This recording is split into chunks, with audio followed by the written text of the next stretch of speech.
Assalamu aleyküm aziz yurttaşlar. Sağ mısınlar, aman mısınlar? Sizlere Xuda xalasa bugünkü videomuz faydalı oladı. Ben abi görüp turganımız kat yol, kömür kat yol, gaz kat yol. Yine abi görüp turganımız gaz kat yol. İşler çıkaradan sihimiz var. Xorazm vilayeti Bakat Tumanı Aşkabat mahalle yani Kızılmelisa uçaskesinde İslahat köşede birinci yerden görüp turan kat yol sihimiz var. Ustaxanamız.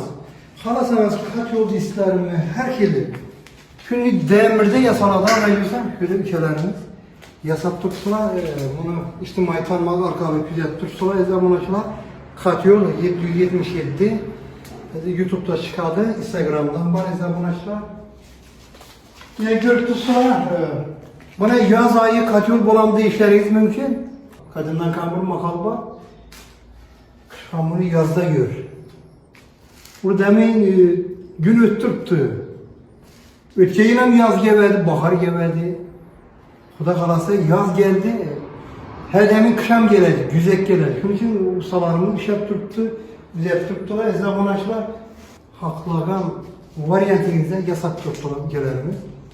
Ekranda telefon rakamları var. Bir malam bunu yasap otururlar. Komentarıya yaz koysanızlar eşitliğini, sifatini bilediler ama. Xuda xalasa geleveresler yine görüntüsler götedüven bir kadar. Mana siz görüntülen kat yollarımız kolda ustaxanada yasalып turibdi. Albatta ko'nglingizagini topadi Xuda xalasa.